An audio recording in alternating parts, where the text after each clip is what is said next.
couple at a time. And my daddy wanted everybody in the house eating at the table. So he would say, okay, you 5, y'all go in there and y'all go eat. And, you know, your mama got plenty of food, so don't rush, you know. So go sit in there for 5 of you. And then when my daddy thought you had been at the table long enough, my daddy would walk into the kitchen and tap you on your shoulder. And he said, now you 5, y'all been sitting here long enough. There are another 5, so waiting to eat. So you 5, you get up. And you know, that stuck with me. He was a maitre d' at a restaurant. We got to flip this table. But, you know, but when you're living in the most diverse city in the United States, as long as everyone believes that they will have an opportunity to sit at the table, you're not going to have a lot of fuss and confusion because everybody knows they will have their turn. The problem when you have that you will have is that if there are people who've been sitting at the table and they don't want to leave the table, yep. And there are others who are saying, when is it my turn? And it's opportunity. I was at a black contractors convention. I gave a keynote several years ago in D.C. And there was a sister I met, and her job was to certify companies to make sure they actually were minority owned. And she came upon this company in North Carolina, and they were the largest construction company in North Carolina. And so she was talking to these two guys. They said, well, how did this company get started? He said, well, our dad started this company. He was in the military. And they said that when the war was over, World War II, he asked them, well, we got all this surplus equipment. Can I just keep some of this? And, oh, yeah, go right ahead. So he started this construction company with a government handout. Military construction company, military construction equipment, and he used that equipment to start the company and then began to get all these contracts in North Carolina. And now his sons are running the company that Daddy started using government equipment. And as she and I were talking, I've used that example. I said, because you can't show me a black soldier who they will let walk off the base even with a shovel. Right. But he left with actual equipment. The government funded his business. And so I explained to a lot of white folks out here, I don't want to hear that bootstrap stuff when the reality is for decades and even when we were paying taxes, we were funding their contracts, their businesses. Right. And right now, in this whole age, folks fighting CRT. I got my book over there, White Fear, how the Browning of America is making white folks lose their minds. Folk getting all upset and everything, and you're going, look at the numbers. Y'all been eating well for a long time, and now you get mad because we're saying, can we get a chair at the table to eat? But you know, Roland, what I would say, though, yes, people get mad. But we can't do what they do. And what I mean by that, we have to cross every T. We have to dot every I. I came in fully aware that everything that we do with me as mayor was going to be scrutinized. And so you have to dot every I, you have to cross every T. You have to be even more intentional with following the process. Because when you start saying, providing more opportunities for people that look like you and I, or people who are diverse, everybody's not going to be pleased with that or happy with that. So we have to be extra careful. Extra. In order for you to sleep at night, you have to be extra careful knowing that you have crossed the T's and dotted the I's and followed the process, because it may not be fair, but that's just the way it is. Yep.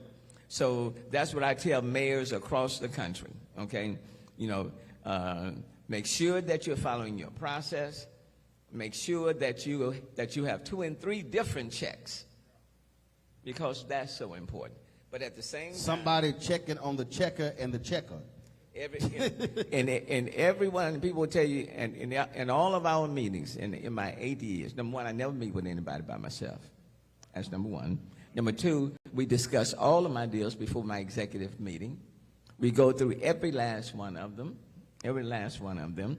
If there's something that seems out of See, whack. Mayor, you sound like a preacher on that one. I ain't gonna name the preacher, but that was a woman who wanted to go to counseling, and she came in, and there were two other people in the room. It was a dude, it was a brother, it was a woman, and she says, she goes, Pastor, I thought I was doing counseling with you. He said, no, darling, they're paid not to open their mouth. And she's like, but this is supposed to be a meeting between you and I. He said, we will not be meeting if the two of them are not in the room. And I will tell you, and I came in with that rule. Meeting just with me. Because whatever you have to say, you can say to all of us. And if you can't say it to all of us, you can't say it to me. So somebody say, no, the mayor told me, you like, I had some backup in the room. There are at least going to be 2 or 3 other folk. And especially when we are discussing anything dealing with awarding, that's in front of my entire executive team. You know, because I mean that's just the nature. Those are just the realities. Those are realities. But having said all of that, you know, we've made significant progress. I won't say mission accomplished, but it is important for us to do everything we can to build capacity, to put the business in a way that they can scale up. And then what I say to businesses, you need to be able to do the business. You know, I can't put you someplace and you can't do it. Now let's not be crazy now. I mean, you know, you're applying for something, and the people are asking, can you do this? No. Do you have this? No. Why are you down here? Well, I'm an MWBE. So what you want me to do? So we can't help you if you're not taking the steps to help yourself. Okay? Now, that's one of the reasons why we put a lot of emphasis on apprenticeship programs. So there are steps that we can take you through, like on the small business rotation program that we have. We can take you through those steps on technical assistance, financial assistance, all of those, to build you to that point. And then you go to the next step and to the next step. But, you know, but the Office of Business Opportunity, I want to give a lot of credit to Marsha Murray, sister, who has just done an incredible job in the Office of Business Opportunity. And all of my directors, you know, that's important because, quite frankly, before the matters even get to me, I'm on the back end. They have come through the system. So you got to have the right people in the right place in order to move things forward. Well, speaking of moving forward, last year, again, after Juneteenth last year, folks were celebrating the first year being a federal holiday. Yeah. And I was seeing all these different events and stuff, folks doing stuff. Then I started seeing all the planning. And I said, we got to make sure that Houston remains the epicenter in terms of national celebrations. CNN last year did California. Did something for the Hollywood Bowl. They broadcasted it again from the Greek Theater. And I was like, I said, how y'all going to broadcast a concert from California? About Juneteenth. Hell, when they entered the Union, they didn't even have slavery. So I had this idea, and then reached out to my brother, reached out to different people in Houston. I said, Mayor, we got to make sure. And so we began to meet with different folks, met with the folks over at Houston First. And so I am proud to announce with the mayor that beginning next year, we're going to be holding the National Juneteenth Freedom Festival here in Houston. Black Star Network, my partners with Urban Edge Network, Our goal is to have our exhibits, have concerts, bring our tourists in, but really make Houston the centerpiece of Juneteenth celebrations, because that's the way it should be, and everything coming from here. And look, and let me thank you, Roland. You reached out. We want to be fully supportive. You know, I saw that last year. You try not to be jealous or envious or whatever. But I said, CNN going to L.A. talking about Juneteenth.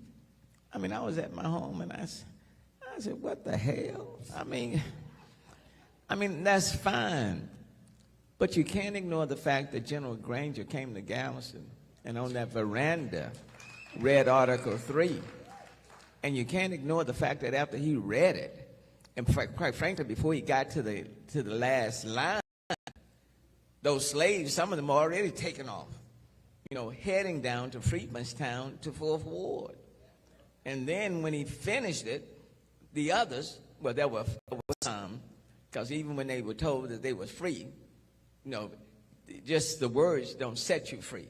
Right. You got to set your mind free. Right. So there were some who were still standing still after the man said y'all free. So many of them stayed at Galveston, but the rest of them took off. And so how can you ignore? I got to give my brother, good friend, former state representative, yes, sir, Al Edwards. Yes, sir. I got to give him a lot of credit, because Al took a lot of crap in the legislature. Well, I was in D.C. Tuesday for the Juneteenth concert at the White House. His son was there, and saw Opal Lee there, gave her respect. But I told a whole bunch of people there, I said, let me be real clear. I said, first of all, y'all, this was a state holiday in Texas first.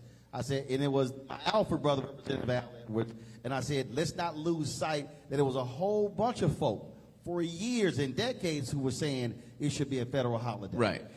So I certainly want to acknowledge Al Edwards, because if we are not careful, we will rewrite our own history. And that's precisely why I said, no, we got to do this thing.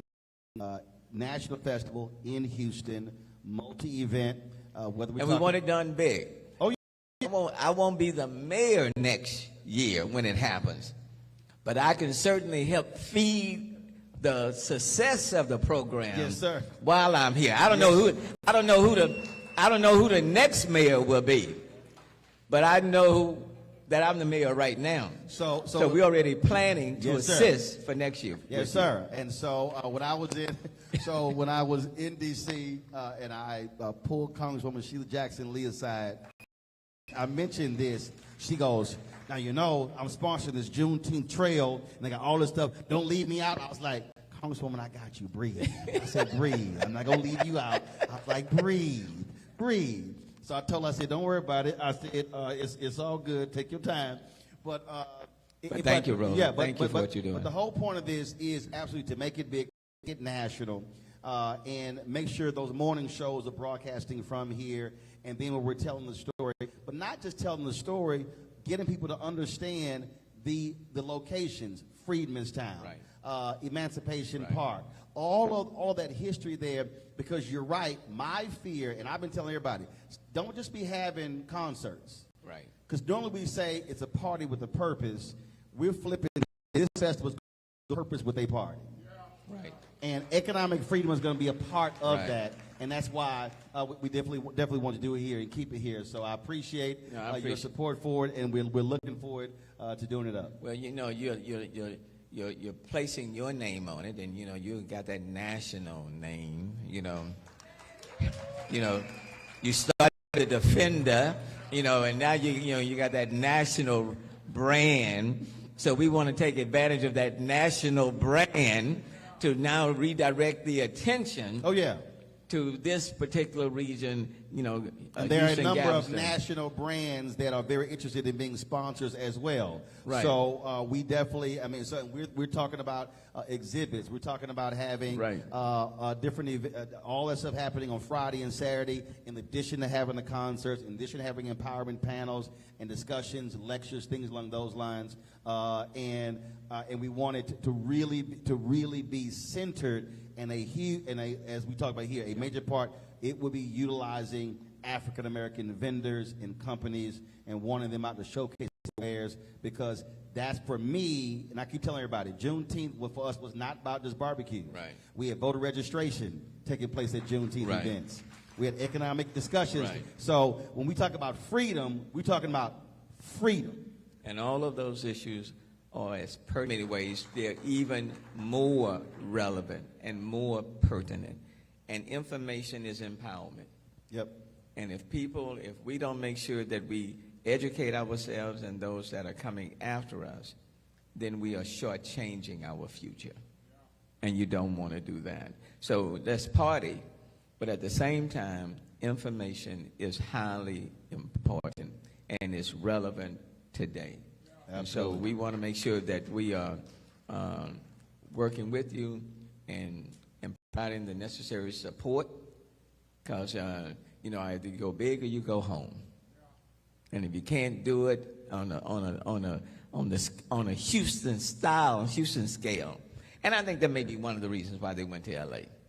Maybe people felt the Hollywood, that imagery, and maybe entertainers and stuff, and so they're looking at it from the Hollywood perspective, and then they say, well, General Granger, Galveston, Houston. But see, for me, that's always a problem. If you only want to focus on the Hollywood angle, but you want to leave the history out, then all it ends up being is just a concert. But we can do the history, and we can give you Houston Hollywood. Let me just so folks know, I've already put out my calls to connect with Beyonce, Megan Thee Stallion, Lizzo, Bun B, Yolanda Adams, and so part of the goal is going to be to absolutely bring all of our musical influences together to support this, and then be able to go from there. So, and let me tell you, that's the one of the things that I wanted to do before I left, and it was a salute to many of our artists that roots are in Houston, and they're acknowledged all over the world. And as an African-American mayor, what I wanted to do is to take the time to love on them and to say thank you. Your hometown recognizes you. It hasn't been easy to pull them, to kind of get them. We're having this, what we call Houston Arts, in September. That'll be announced real soon. But it's been hard to get them, and especially, Beyonce, she's on a concert tour, so that's, when you're going every day, it's hard. But I do think it's important for this city to acknowledge the tremendous amount of talent that have come through this city, reared in this city, and now they're all over the place. And that's one of the reasons when talking to Houston First, when you brought up the idea, you're Houston. So we need to be supportive of those whose roots are right here in this city, and partner with them. So that's one of the things that I wanted to do. Beyonce, she's Houston. When I first ran for mayor, she was on the runway as a fundraiser. She probably was about 5 or 6, And so it is important to acknowledge people who have come through this city, and not just artists. But I think it's important for us to remember and acknowledge our own. Because otherwise, if you want to be blessed, you have to be grateful. And in order to be grateful, you got to remember. And if you don't do that, we shortchange who we are and our future. So that's something. We've got 6 months left, and we'll see what we can make happen over the next 6 months. Well, absolutely. We're looking forward to it, and the planning absolutely begins now. Mayor Sylvester Turner, we appreciate it, my brother. Thanks a lot. It's always good to be with you, man. Yes, sir. Thank you. I appreciate it. Thank you all. Happy Juneteenth, everybody. All right, so I'm going to do this here. So we're going to make the transition. Mayor, I appreciate it. Thank you. I'm going to bring the previous panel up. We're going to finish that conversation off, and then we're going to be talking with the owners of the Turkey Leg Hut. We'll talk about specifically how they built that and how they created. So Reggie, come on up. Ashley, come on up. Sonny, come on up. We'll finish that conversation. We got the live feedback up. We lost it there. But we are recording the whole deal, and we'll restream all of this later. So we lost the signal there. Actually, do this here. Where's Chloe? Amir, come right up. Chloe, come take this photo so we can go ahead and have that. Just slide there. Here we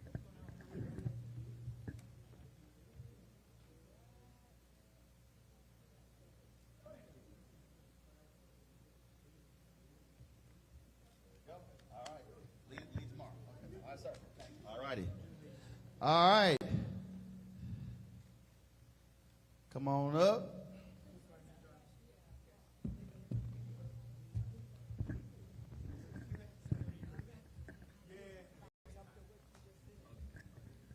All right, sir. Appreciate it. All right. All right. Absolutely. Good to see you, Harry. Reggie, come on up here. So I want to pick up on we were talking earlier about. We were talking about scale. We were talking about partnering.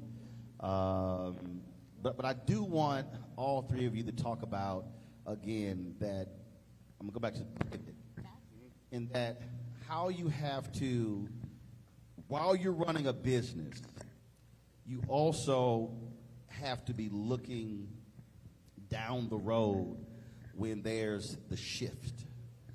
When things will be going great right now, but all of a sudden it's like, and so I'll start with, but I want to do with it from a reading standpoint.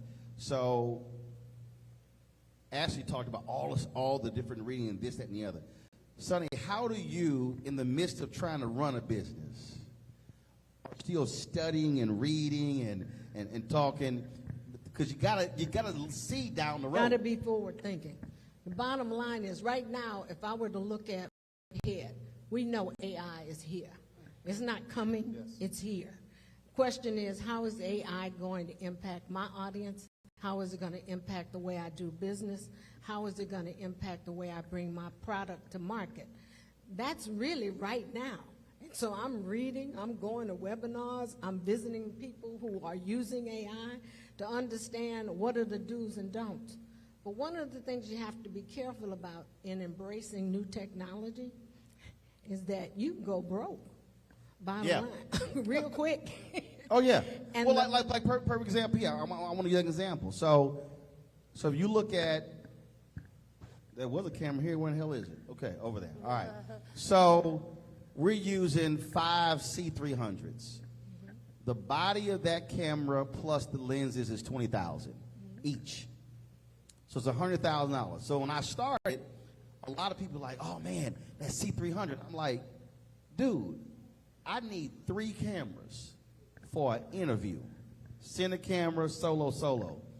I ain't got 60 grand. So I'm not even gonna spend 20 grand on one camera. The guy was like, well, what you gonna do? I was like, easy. I'm gonna buy that damn HD Canon camera at X825. That's $19.99. I can buy 3 of them for $6 grand. I said, and then we start making enough money. And so 2 years later, we bought 3 of the C300s. And then 6 months later, bought the other 2. But the thing is, I had to explain to people, you can't do that stuff now. You got to build to get there. We didn't even have a set. We had 4 glass tabletops. That was the set. You got to crawl before you walk. You got to walk before you run. Accept it and not trip. Man, I sure wish we had that. We ain't got it. Right. So you got to make do with what you got. Right. And a lot of people don't do it it. And go broke fast. Sound like No, because I guess I said that my product line has 16 products total, and at first I was like, we're doing all of them at once. Until I was like, oh, and started doing things. it's I'm fine. like, Went, girl, you done lost your mind. yes. So it's like, okay, now we're launching with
Did y'all? Are we straight with the audio? Because folks on the thank you, folks who are watching saying they couldn't hear. Leigh and Nakia, come on up, folks. They are the owners of Turkey Leg Hut. Put your hands together for them.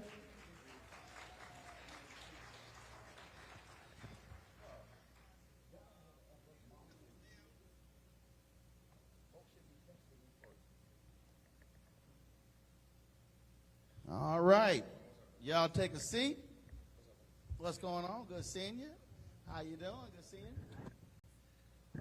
So I wanted to have this conversation to be a different one because, so for the folks by the sound, sorry we was live streaming. Sorry, somebody kicked the XLR out, so we got the sound back on the live stream, so we straight there. And for all the folks who are watching online, we're going to also be restreaming the entire event again, so you haven't missed anything because we are recording, so we appreciate this. Y'all have done gangbusters. Folks are talking about Turkey Leg Hut all around the country. Is it surprising and shocking to the both of you that it has blown up the way it has? It's not. It's still a surreal feeling to pull up to Turkey Leg Hut and see everything that we've accomplished. I don't think that feeling ever gets old. I never thought that it would grow to be what it is now. This quickly, too.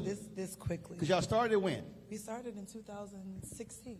I don't even remember. Yeah. So much. No, it was February 2016 when we started the rodeo. Yeah. So you started at Houston Livestock Show and Rodeo? We started outside of the rodeo. Hold How on. much time you got? Hold on. How much time you got? Hold on. I just want y'all to hear that. I said that y'all. She said, "Well, we started at the rodeo." Oh, y'all. She's at the Livestock Show Rodeo. She's like, "No, we were outside the rodeo." Behind So, Cavender's. Yes. so Behind that Cavender's. okay. That Cavender's, we started right behind there. So y'all said we gonna People be. always think we started the rodeo. No, we ain't. You said y'all were near the rodeo. We were No, near the hell no. rodeo. That's cheating. Yeah. We started literally So y'all behind Cavender's Behind with a Cavender's in the smoky field. pit. with a what? Smoky pit. Yep. A smoky pit. The one from Fiesta. I'm not lying. No, One- seriously. Seriously, one from Seriously. Fiesta. The Turkey Leg Hut was not something that we sought out to do. It was something literally that happened. It was God's. Okay, what happened? So how take us How through. much time you got? No, How much I time got you time. tell you Take what us through happened. before the pit. Like what? Y'all sitting around like, let's go smoke some turkey legs. I used to be in repossession. I used to repo mobile homes, RVs, etc. I was doing great then, doing six figures. But at that time, I didn't like it. You know, I'm taking people out their homes, children, etc. Doing awesome, the real numbers. She was working for. I was working for product the white man. liability. I was a project manager for product liability lawsuits, and I worked for the defense. She's like product liability. He's like, she's working for some white guy. If you have a problem with Tylenol, call this number. You take all those. If you've taken Tylenol, you Got it. have asbestos, Got it. all of those. So that was my And then? career. And so he got a phone call. I think he was sitting at his brother's I restaurant. was sitting in my brother. My brother's Yeah. a chef also. Ran into this dude I know that does the parking out there for the rodeo. He's had it. White chocolate. What's his name? Yeah, Kent. Kent. And Kent is aggressive like me. Talk real fast, real slick. hold my phone. He talks real fast, real slick. I loved it though. 'Cause I already knew. I say we can get along. You know what I'm saying? Me and BS mess around. You know what I'm saying? So going forward, he said, "Lynn, why don't you come out to the lot and help me out, etc." At that time, I always keep some workers around me. He said, "I need your help out there." So we go out there to help with the shuttling. At that time, people needed shuttling back from the rodeo to the thing. It was like you make $3,000, $4,000 a day. Okay, we got some shuttles. Ran into Satan messing with us because we needed permits to go in the shuttles. It's crazy. That part is all. We running with people in our van because the permit people behind us. So I might have to go by Carrington's and come back around so we won't get fined and ticketed and all that. So moving forward, So we kind of left that alone. no, but while that was happening, we had a barbecue pit on the field. And well, Just people, just a barbecue. For the hell of it? Yeah, We were- doing yeah. smoked boudin, miscellaneous, Yeah, it was boudin, small stuff. So y'all like, all right, we're going to make some money settling people, and while we doing that, we could just sell some I'm food out there too. selling shot liquor. Tejano night came. I tore they behind up, literally doing $20 shots. The Hispanics coming there. I mean, I was hustling at that time. You know what I'm saying? My mind was get it by all means necessary. You know what I'm saying? So we saw a lot of people bringing the turkey legs back out with the foil still on it, and there was still a lot of meat on there. From the rodeo. From the road, everybody knows how nasty them turkey legs are. We ain't finna sit up here and lie. You buy it for convenience. You put your mustard on there, you eat the first core, and then you throw it on the ground. Let's be real. Yeah. So, and amongst that, you know, I'm on the rodeo scene real big. So, Sweet, rest in peace, him and Popcorn, they showed me how to do turkey legs way back in the Gap. Moving forward. But these weren't the same turkey legs that he's talking about. These were my She put a twist on it. turkey legs. She put a twist on it. So he had this notion that we didn't need to season the turkey legs. Oh, Lord. And I said, well, what do you mean we don't need to season? Meanwhile, the back turkey at the legs? ranch. Wait, hold on. No, He told said, me- we he don't said need to we season don't- the turkey legs. We don't need to season the turkey legs. And I said, well, we do need to season the No, turkey it was legs. onions. So, We- you doing too much. So he was recording. Now he's like, I'm the chef. He's not the chef. He's not the chef. He's an orchestrator. He's not the chef. I'm great at what I do. Hey, we both get in that kitchen and cook our behinds We can off. both cook, but he's not the chef. Okay. So he, he's recording me. Y'all women always doing too much. Just look at her. And so I was seasoning the turkey legs and putting all of, the extra stuff in them. And before we knew it, we had people come to the field, and they were asking for the turkey legs that had all this stuff in it. And so And it took off after that. When people came. after the rodeo's over, then y'all like, That's what the scary part was. So anybody that bought anything from me, social media wise, if you bought anything, you had to post. Repost. You couldn't Yeah. even buy it without posting. Yep. Everybody that came, I made you post. so wait. So you're like, that'll be $40 and a photo. No, that'll be not the money. That'll be the photo first. Yeah. So you made them, whatever they were buying, whatever it was, Post. everybody. so you had the Everybody. social media going, and they were posted in That's real what built us. It was free. Social media is what built We turkey. built turkey leg. leg. Not that, but I'm saying in general, out of a field. We've never spent a marketing dollar. Dollar. A dollar. It never marketing. will. We use I social understand it. media. It's social free. media has been our So friend. I don't want to go back. That's why I said y'all wanted to explain it. So let's go back. Where'd you get the idea of, no, you got to post before you buy? I mean, and so, Because I know you're going to run and you ain't going to do it when you get in your car and start eating. And then the picture's going to be ugly because the food's going to be ate.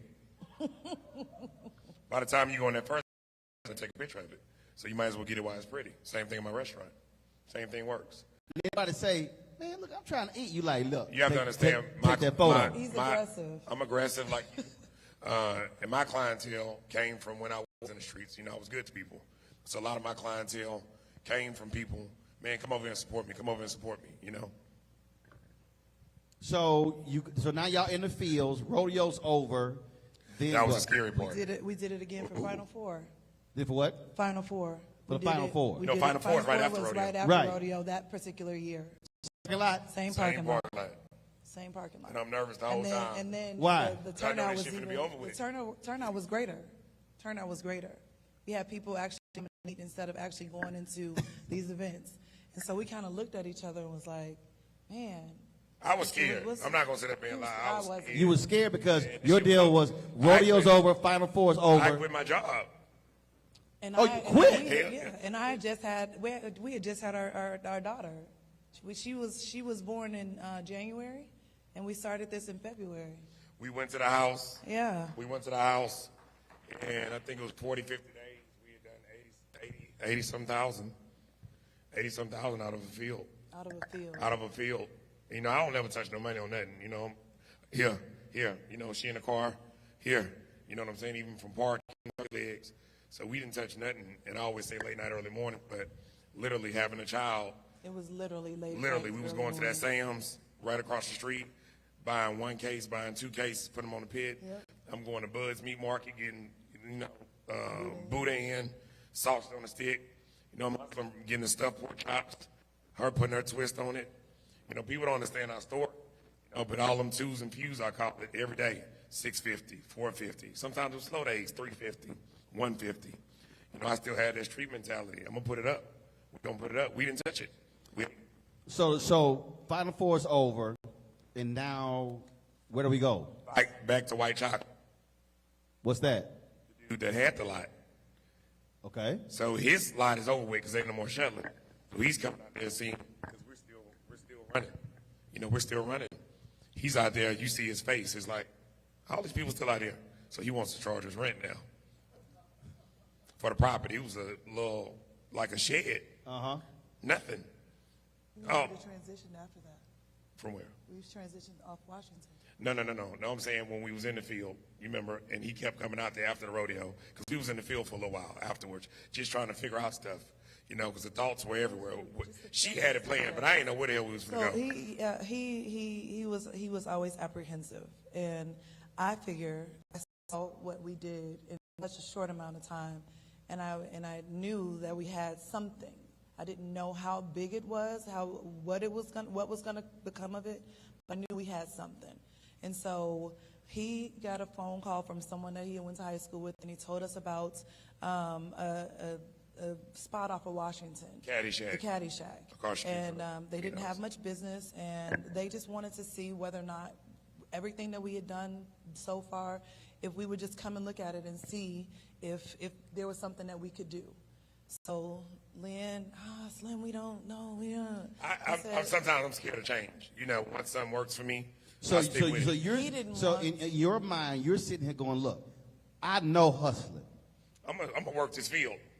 I'm gonna work this field for however long I can work this field. And you're sitting here going, I'm like, we can't be in this damn field. Exactly. It's dirt, it's grassy, it's dusty. But I already fixed up And the it's field. not- it's not like- I already fixed it up. She tell you, Yeah, rocks but it's- fit. I already. Man, Hold on. Yeah. You fixed the field up? Man, I You got. did, you landscaped the field? Well, He had rocks. He had rocks. I It was brought gravel really in. I put the fence up. I put 400 feet of shit tell you, we still got video from it. It was- I yeah, put it was rocks. my own fence in there, man. Yeah. The whole way. Shit tell you. Sat out there and watched me. The field. I sat out there with a post hole, and I put wood. I put fence. Shit tell you, man. I did He's it all in one very, day. very creative. I did it. So he's sitting there, but you sitting here going, we are not going to be out in this field. Yeah, she already knew the whole time I'm digging. She ain't finna be here. I'm like, we're not going to do this. We didn't know what we were going to do. So I said, But you just knew we were not going to be out in this damn I field. knew we wasn't going to be in no field. It's too That's hot. where I wanted to be. I was at home. It's too hot. Excuse me. It's too hot. So I said, let's take the meeting. What is it going to harm us to go and have a conversation? And so we went and we had a conversation, and the conversation turned out very well. So where we agreed to do a 30-day trial, just a 30-day trial at Caddyshack, just to see what would happen, and it took off. It took off better. Normally, Bigger how it than works we out could is imagine. that the dude that was in there, I just don't say his name like you said about the pastor. I ain't gonna say his name. Yeah, the Satan Oh, there's a lot of tried to those. take the bar. No, he had the bar. No, you know how people. Oh, I'm gonna take the bar. You take the kitchen. Our kitchen blew his bar out. Sales were past the roof. He couldn't figure out how the food was doing better than the bar. People were coming there to get our food. You know what I'm saying? And she'll tell you in her words. So 30 days go by. 30 days go it by. goes crazy, It and goes crazy. then what? Crazy. So we stay there. We wound up staying there for a year. We were only there for 6 months before he was incarcerated. Yeah, something from my past came up out the blue. You know, from 4 or 5 years ago, previously when I was younger. Yeah, You know, So all of a sudden, y'all, stuff is taking off, stuff is taking off. going well. Going well. New child. New child. Then you go to jail. He got to jail 2.5 years. I got indicted, and 2.5 years. So we had only had the business 6 months at that point. 6 months. He left October 31st of 2016. 2016. And so it was a lot of that it wasn't just that business. It was great for what it did for us to be where we are now. But there was a lot of things that happened within that business, being in business with that particular person. And I was scared of leaving there. Yeah, he was definitely scared Comfortable like the field. I got to comfortable leave at me with Caddyshack. him because of it was just a lot of malicious actions happening.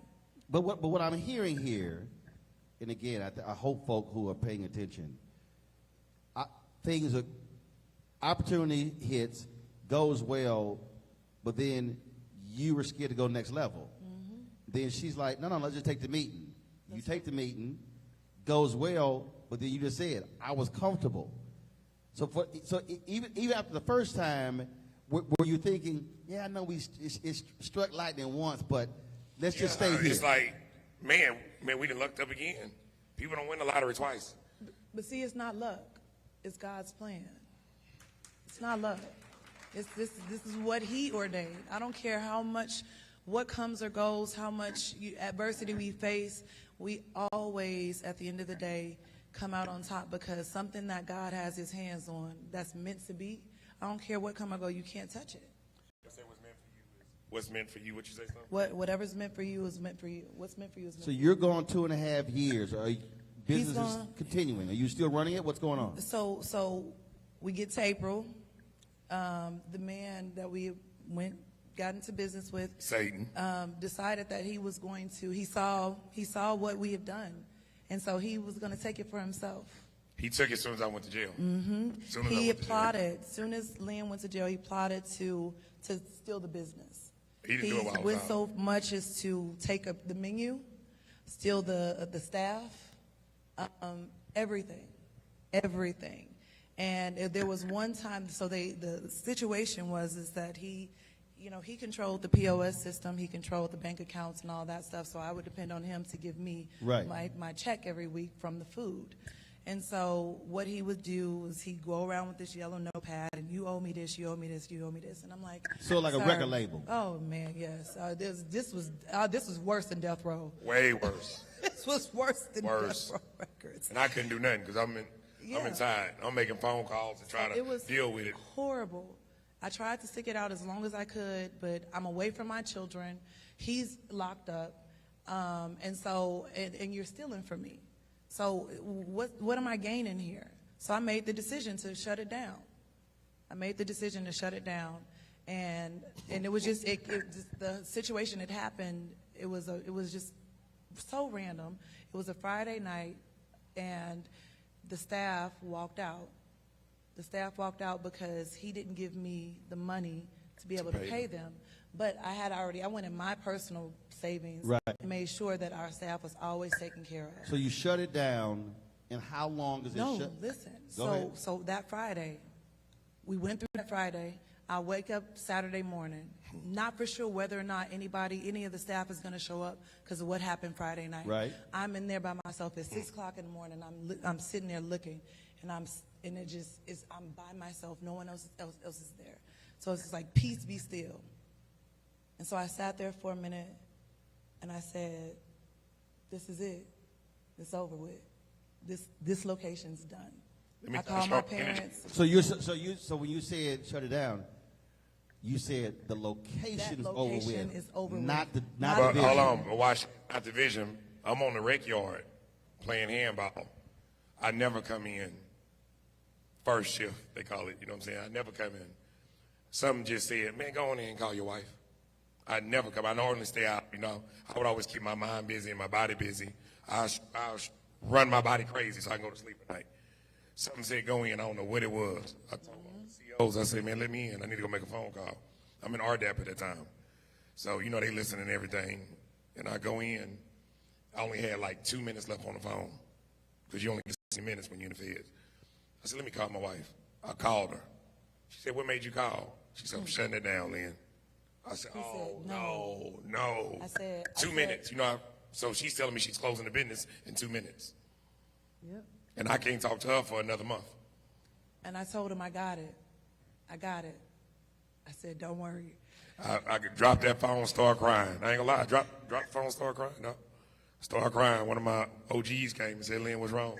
And I remember I just sat at the phone. I had my backpack. I said, man, Jehovah help me right now. I said, Jehovah help me. And I just sat there. It's crazy. One of the counselors came out, a black lady.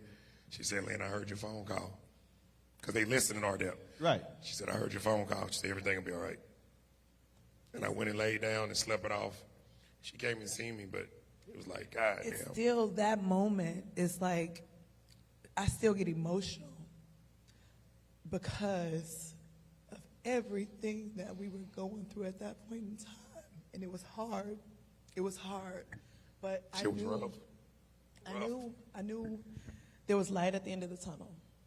There was light at the end of the tunnel, and so he, his biggest thing was that he's not there. He's a man, and I have the children, and now the businesses. I decided to shut down. So what are we gonna do? What are we gonna do? But you know what? I was never afraid. I was never afraid. My goal was to get it back up and running, make sure he has something to come home to. He's a social media person. I don't do social media. So I am the behind the scenes. I'm going to lay the foundation. So I laid the foundation, and now you go ahead and you do what you do best. So you shut down from that location, and then you go where? We go to the current location that we have now, So what? which is off Almeida. Building available? Building, What- so what- it was Scrappy Brown's. Used to be Scrappy Brown's. They were looking to be bought out. But at this time, I had to take on partners because the man has stole so much money from us. So, I'll make you laugh. So I get my minutes back. Let's go to the next month. I'm in jail, and it's two of my partners that they sell. And I say, man, give me $20,000 for 15%. I call another agent. Say, man, give me $15,000 for 10%. Man, I ain't got it right now. I ain't got it. Don't worry about it. Them two people right now, you know how sick they are. 15,000 for 10%.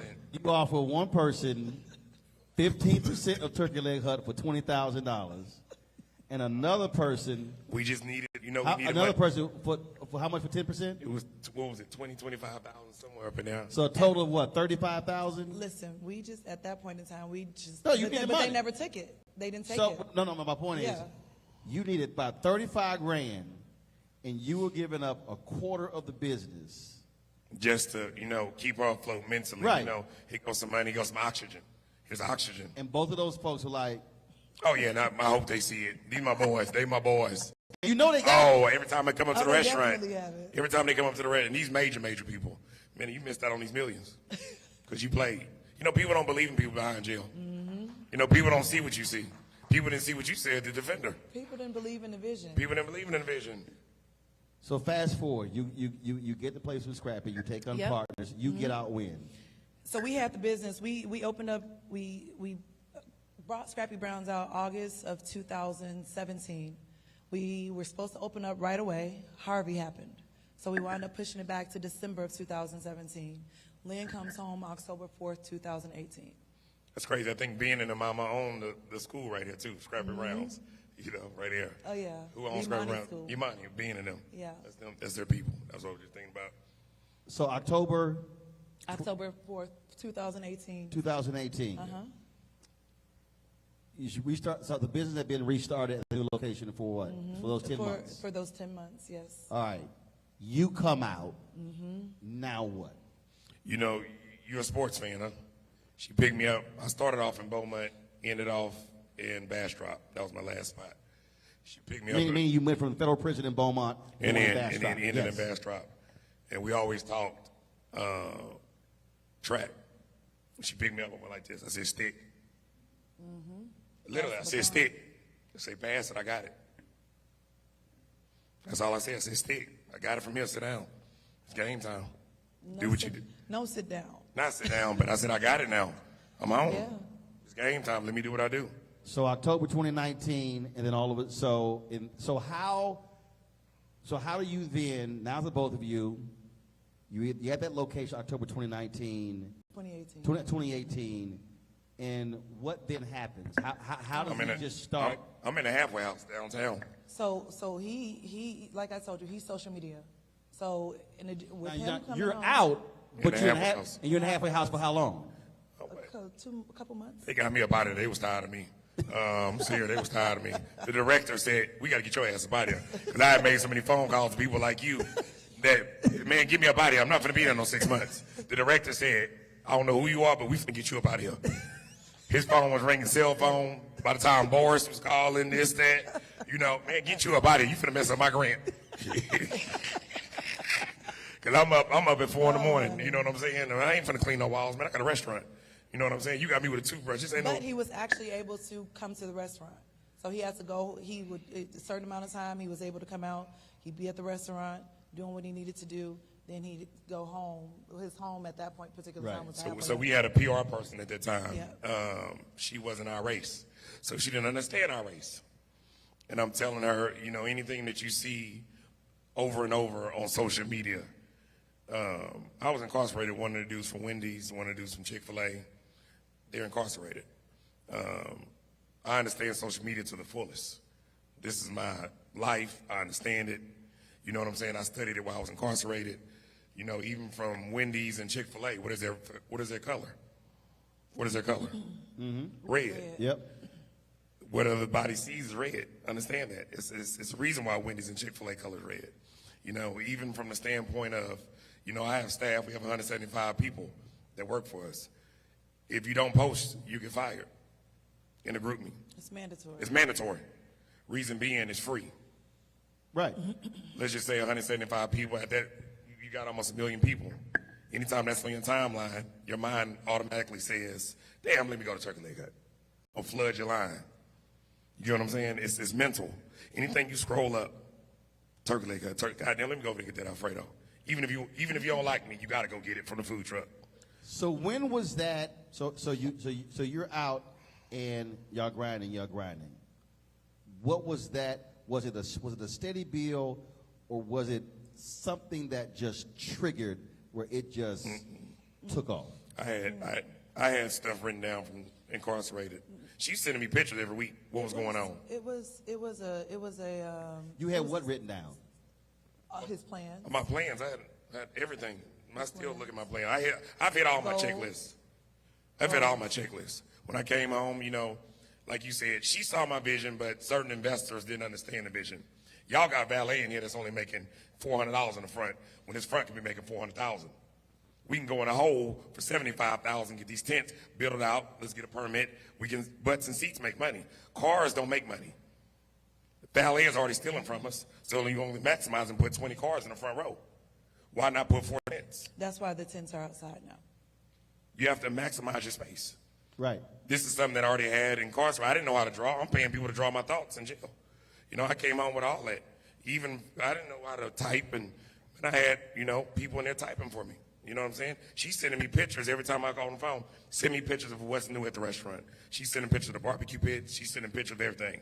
My pictures wasn't regular pictures. Oh, send me a picture of you and your lingerie. No, send me a picture of that barbecue pit.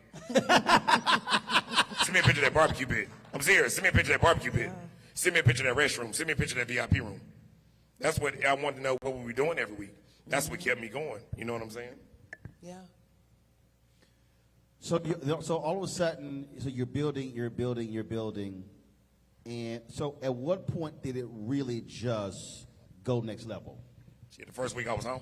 I think that there were a few things that happened. We had he definitely came home and did his things with social media. Because you like, that ain't my thing. That's not my thing. The social media is not my thing. My thing is the making sure when they come in, the lights and stuff are turned on. So you like, I'm you like, operational. I'm roll it. operational. Gotcha. Yeah. I'm not going to really say social media is what got us here. Consistency is. So the same people from Caddyshack, she'll tell you, in the business partners, in a week, I may give out $10,000 worth of food for free. Honestly. But that $10,000 is going to give me $300,000. There's a give to get. You know what I'm saying? And a lot of my business partners. That's marketing. Marketing. Right. And a lot of people that supported us at Caddyshack from the field, because the people supported us from the field to Caddyshack, they didn't stop following us. So when I came back home, you know, she didn't know those people. And of course, she wasn't supposed to deal with those people because they were dudes. Most of my clientele is dudes. So respectfully, she's not going to deal with those people. You know what I'm saying? Out of respect. But they also kept coming back. They did come. But they also kept coming back because the food was good. Correct. Consistency. I mean, so you got to have quality control. And because at the end of the day, you could have great customers. All of a sudden, one or two days, food ain't good. To piggyback off what you said, Drake came in the Caddyshack Caddyshack, yeah. after the dude kicked us out. Drake said, this ain't their turkey leg and left out. And you know what? Let me tell you the crazy thing. Remember how I told you they kept the same staff? So they had the same staff, they had the same recipes, they had everything the same, and they still couldn't make it work. They still could not make it work. It's called that special ingredient. Because it was, exactly. This is the special ingredient. So you're at the current location, and then that word of mouth is just going. And Almeda's on fire. We turn it off. Yeah. Nothing against Almeda, but we made Almeda. And I grew up in the hood. I used to go get my locks done. You know, nobody's done what we've done in Almeda. We gonna toot our horn when I say Almeda's that. thriving now. Oh no, absolutely. But we're sitting here, so you're in your spot, and they coming, and then they coming, and then they coming. And we crying when we pulling up. We crying. We pulling up with the line around. Yeah. I Slim, stop crying. What the hell you crying for? Because I can't believe this. Stop crying. I'm crying like a fool. When you look, listen, we're in Houston, right? It's so many great places to eat in Houston. But when you pull up to the spot that you created and you knew the blood, sweat, and tears that you put in to that spot, and you see that all of these people have come here to taste what you've created, how could you not cry? And you say, look at God. How could you not cry? Well, my biggest thing was this also. I'm very competitive. Very, very competitive. It's like me being in your line of work. I mean, I want rolling crowd. I want your crowd. I want what you have. My target was Breakfast Club. Jerry was my coach and teacher, lacrosse coach. So it's always been, you know. When you say you're talking the Breakfast Club, meaning the restaurant. Restaurant. Because my goal was to have that line. And their family. My goal wasn't to have their business. My goal was to have that line. Right. And it was always my target at the top of my page. I need breakfast. Huts, line. Because when people came to Houston, it was always like, yo, you going to Houston? Yeah, Go to Breakfast Club. And I ain't trying to break it down and make it seem like they know what it is. I don't try to hide. I don't throw no rock out of my hand. I didn't want his crowd. I wanted his line. In the aspect of I wanted that same thing. So it was goal to hit. Nobody else in the city has been doing what Jerry and them do. And Marcus. Nobody. Since a little boy, I've been watching them. Mm-hmm. Like I said, Jerry was my teacher at Yates and my lacrosse coach. So they're family. You know what I'm saying? I knew him before he had politics. So that was my goal, and I kept telling them in the day room, I'm going to get their line. I'm going to get their line. So we was always packed, but my mind wasn't never, she always runs the numbers by me. I'd be like, that ain't right. No, that ain't right. The first week I was home, we did excellent 6 figures. I said, I said, I'm going to do millions when I get home. Give me 3 months. I did it. And the reason I wanted the story told, because for a lot of folks, I mean, when you're building something, one, you're scared, there's fear, there's excitement, there's a reality. You're talking about partners, you're talking about investment. But even when a business, and I'll say this to people, and it blows people away, actually, I dare say the scariest time is when it becomes successful, because now it's sustaining. Now you're all of a sudden, you're cooking way more food. You got then, and your smokers are firing, and then your haters show up. So while you build, now all of a sudden they're plotting, they're planning, now they're suing them people, and all of a sudden, and so now you're back. So here you have what should be deemed a success story. Now you got folks trying to shut you down. That's adversity, right? Now we calling you. Yes, that is when they call me. Colorado, we need help. You white people on our ass. Respectful. No, but it was. And I was like, so which y'all want to come on the show? This is the thing about Third Ward, or the Alameda corridor. Which I call it Third Ward. Third Ward. See, It's not a museum. What's that new name they've been trying? Museum District. Midtown Museum District. No, that's Third Ward. That's over there by Cyclones. So I ain't call Third Ward. Third Ward's on that bottom, side of the on the freeway bottom. and this side of the freeway. Or Sugar Hill, as my mama used to call it. So the thing with that is that we're in a mixed-use space. So when you have a mixed-use space, you have businesses coupled with residences. So you knew when you were moving into the Which is neighborhood also what the you were case of getting Houston into. when it comes to zoning. Correct. That ain't just on Alameda. Correct. So for you to want to move us from this location based off of what? Because you see too many of us in there? One thing I will say, The neighborhood's been gentrified. We all know that. So what's the problem? one thing I will say about Third Ward, and I grew up in there, I don't give a damn how you hate the next man, how you hate. When there's a problem going on, we come together. Oh, yeah, for When sure. that stuff happened, but I had people I didn't even think that liked me came together, and it was strong. Everybody put they hate to the side and said, they ain't finna do this to y'all. But you know what? People really don't know what happened with that story, how we beat that lawsuit. How we beat that lawsuit is that during, it was Thanksgiving. And we were giving away turkey legs. We gave away 1,000 turkey legs to the community. We had someone, a neighbor, come to us, and he was an Arab guy, and he was talking to Lynn. He said, "I need to talk to you for a second." Man, move. He was Lynn. He Man, like move. typical him. I'm trying to get turkey legs Go away. talk to my wife. He said, "Man, I need to talk to you." He said, "Go talk to my wife." So I go over there and I speak to him. He said, "I have something for you that I think that you may want. Can I have your email address?"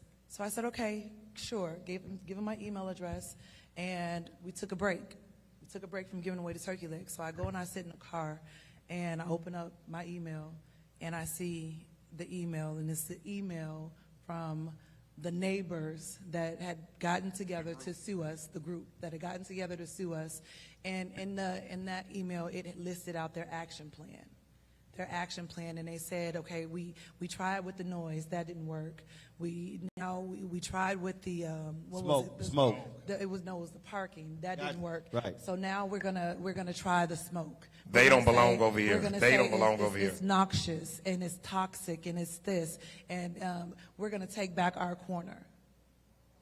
This is what they So said. this We're was going to take back a our group corner. of 6 of them, the doctors, the No, lawyers, it was Yeah. probably like 12 of them. 12 of them, but this is And the then group. the crazy thing is that when the lawsuit hit and they had the face of the person that was suing us as this black woman, we had no clue who this woman was.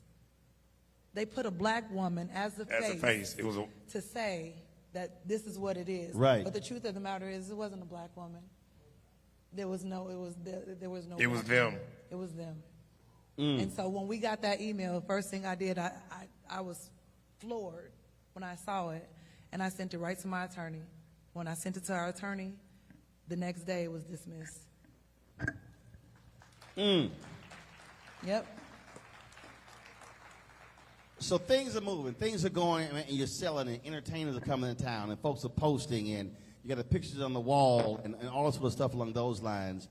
But then you also then have to deal with the backlash from our own when it came to dress code. Are we going to have this conversation? Oh, my goodness, this dress The code. wine with that cheese. Jesus. Now, whose idea was it? And was it a smart idea or bad idea? People. It was My idea. It was his idea. It was my idea. Let me Okay. tell you why. I always tell people we're like a large Boudreaux. You know what I'm saying? But anything that makes me uncomfortable, and I'm a man, that's too much going on.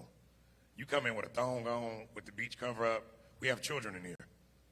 The It ain't children, gotten it's to a level of be- respect. It's a level of respect. I don't give a damn what music we play. That ain't got nothing to do with it. We don't play cursing music. Same music we play in the car. We don't play cursing music. I don't allow it. If I feel like they're getting out of line, Not unless it's after hours. No, You that's forget to cut that's after after hours. hours. After hours. You know what I tell them? Put on some Nora Jones. If they get out of line, they start twerking, twerk off that Nora. I tell the DJ, ask your put on Nora Anita Baker. Seriously. Let them twerk off that. I don't do birthday requests. I don't do none of that because I keep control of what I have going on. My mama comes in there. Her mama's in there. Our grandma's, everybody. Our children come in there. Yeah.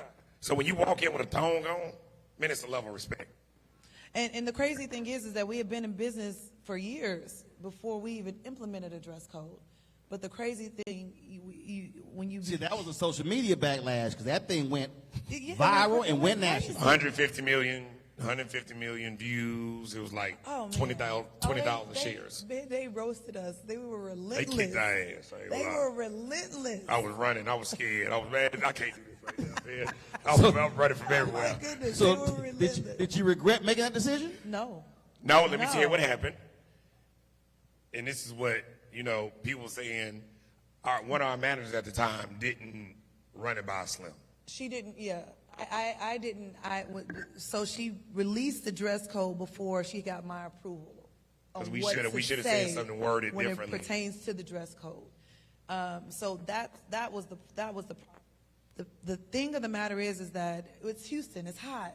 We know that, and you sitting outside because we are under tents, so we get it, we understand, but it's just a level of respect, and it's just have some respect for yourself and have some respect for others, because we have different type of crowd. We have older people, we have young people, and people get uncomfortable. So as much flack as we caught for the dress code, we had just as many supporters. We have when more you see supporters. somebody walking by, Yep. you see a table, because where I sit, I see everything.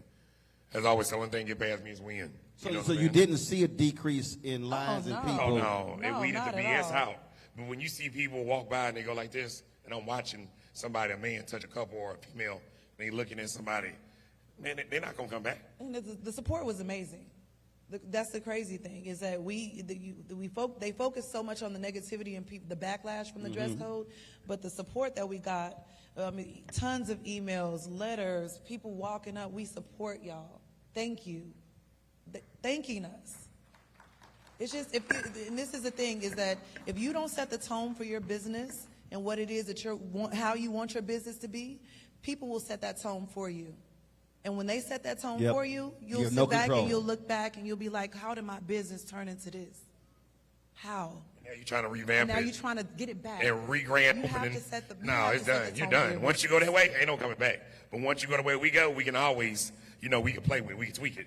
One of the things about when you have a business is when you have to start beginning adding things and adding other elements and adding pieces to it in order to build. And so as y'all were going forward, you then began to add other elements. So Daiquiri Hut. Daiquiri Hut, then food trucks, and then now the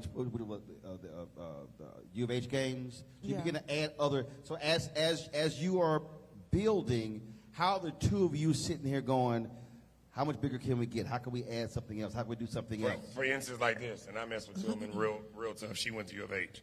Just to piggyback off that, we got up out of U of H. We got up out of U of H. Got We it. were Yeah. only there for a year. You're not For finna that pimp one us. season. Y'all make money, use us, and we right around the corner. And we have the same crowd. We're making your money. They're coming to see us. You're not finna cut us a check. So this is the thing with U of H. So U of H, they couldn't believe that when they saw the numbers, they couldn't believe that the numbers were what they were. Wait, hold on. So there were folk coming to their games Just for turkey legs. to eat y'all food. Just for turkey Correct. legs. They ain't give a damn about the Cougars. They would come for the game. They say they have never seen numbers like that ever Ever. at a stadium. So then when second year comes back around, now they want to renegotiate the contract. And to renegotiate the contract, of course they want a bigger cut. We're not willing to give you a bigger cut. Because if anything, we Y'all should be giving You us. should pay us. Thank you. Y'all should be taking less money. Thank you. So what Thank they you. try to do, they try putting popcorn and nuts and our little food thing. That shit ain't selling. That ain't got nothing to do with it. We don't sell that. You know what I'm saying? So we pulled out. We said no, thank you. She already knew what the answer was. She said, "Lynn, what we doing? We ain't messing with that." Now here's why I want to stay right there, because that is the thing I think for a lot of people, a lot of entrepreneurs, a lot of business owners, they don't know when to say no. Mm-hmm. That was an example of y'all like, yeah, we don't need this. We don't need it. We don't need it. You could go sit up in a closet and still do your podcast. You don't need this. We could go sit up in a gas station. It's not the room. It's what comes out of that. It's your voice. It's our food. All we need is a barbecue pit and us. I don't need all that extra stuff. And that's the thing. And I think what I tell him all the time is that now that we've recognized the power of our brand and what it means and what it solidifies, we're never afraid of anything negative happening at this point, because there's a whole world out there, a whole world where we can go anywhere in that world and do what we're doing, and we're going to be just fine. And surely there are people, surely with the success they've seen, you look at what Slutty Vegan has done by expanding their brand all across the place. It would not shock me. You had folks trying to inundate with your offer saying, Oh, man. let's take this concept nationally. We didn't turn down millions. Yeah. And I love what Slutty Vegan them doing. But I can tell you one thing. They have an excellent brand. I'm not going to rush my brand. I'm not a Chick-fil-A. I'm not a Wendy's. We don't have a template. I watch that macaroni. She watched that macaroni. We taste that Alfredo sauce. Everything that comes out where I sit, if the juice ain't right on the turkey leg, man, take this shit back in there. If the corn ain't juicy, man, you've never gotten bad food. You know why? I make sure everything's right. I treat everybody like I treat you. People come in here to get this from us. I can't give that at 20 different locations. That's what makes me nervous.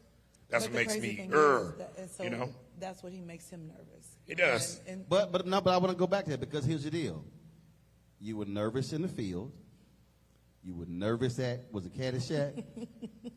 You're nervous. Shit, we here. Hell, I can't go back to the street. This is it. No. I got that. So he's being nervous about it.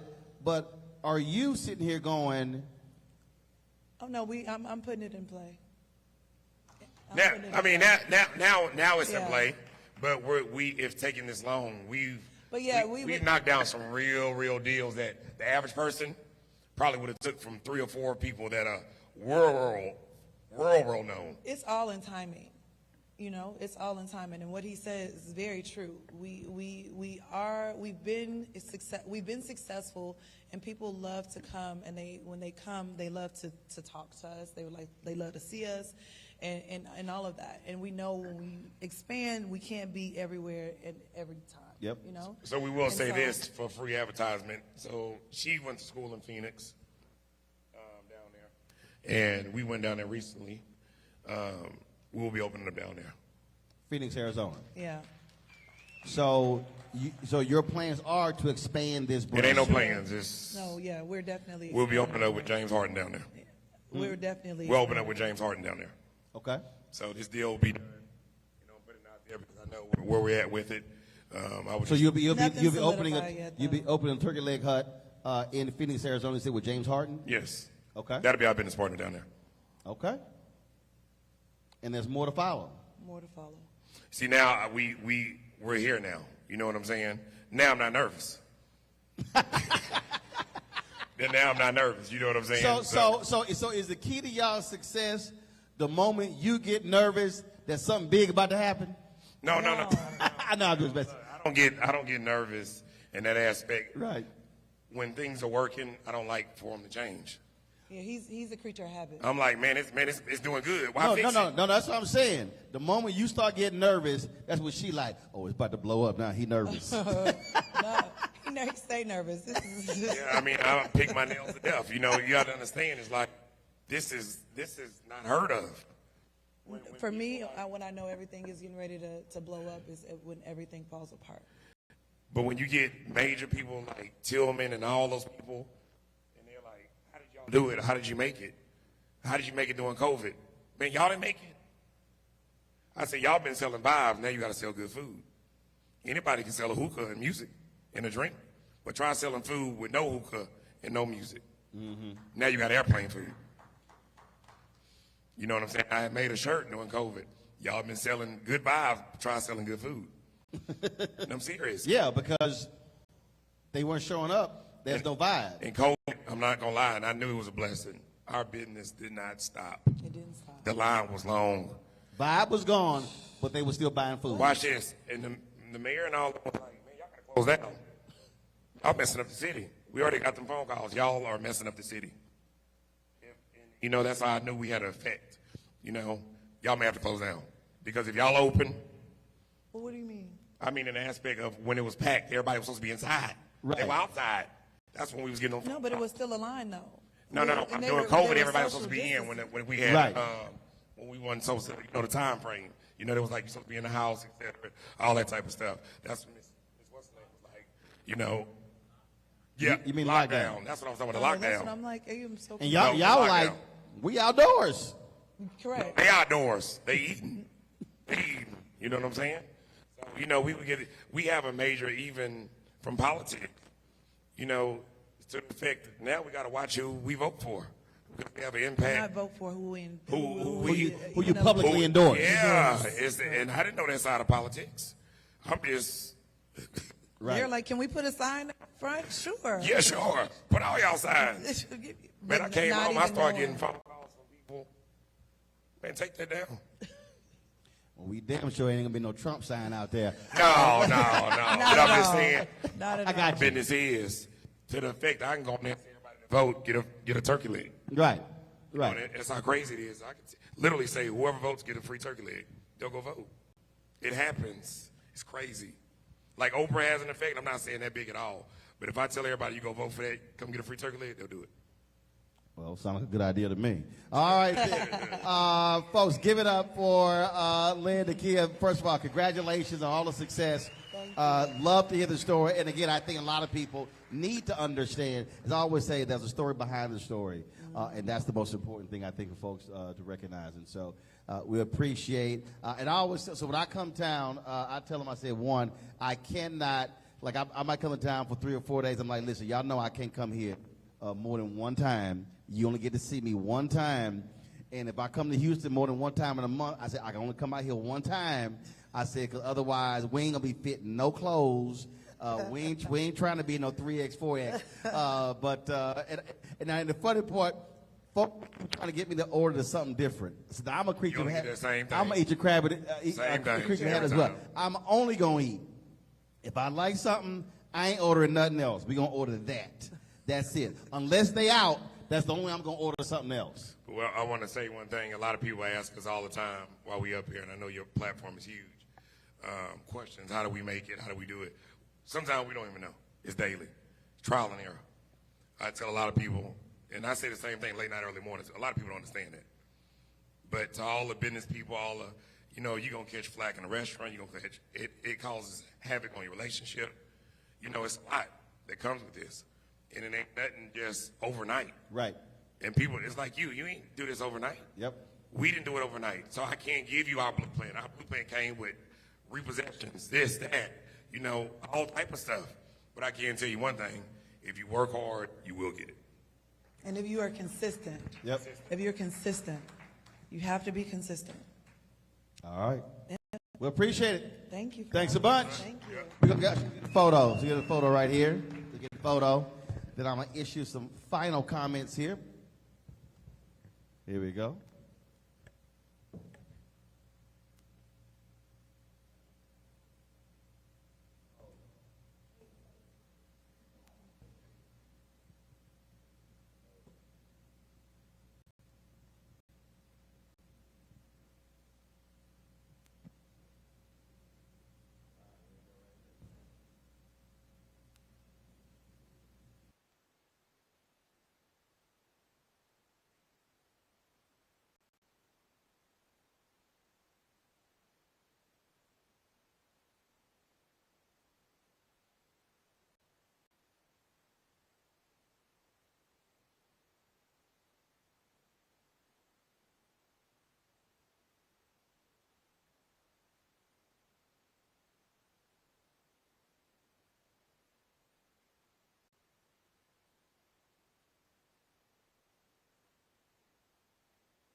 The reason all of those different stories, the different entrepreneurs, whether it was Ashley or Sonny or Reggie or Lynn, Nakia, enlisting, hearing from Commissioner Ellis and Mayor Turner, I hope folk understand, those of you who are in here, those of you who are watching, understand that there is an enormous opportunity that exists for African Americans in this city, in this county, in this state, and in this country. Despite everything that we've dealt with, despite everything that we've went through, despite all of the stuff that we've had to deal with, that we still can create successful businesses that allow us to be able to grow. Lynn said 175 people. Let me put that in context. This is pre-COVID. Pre-COVID, there were 2.6 million black-owned businesses in the United States.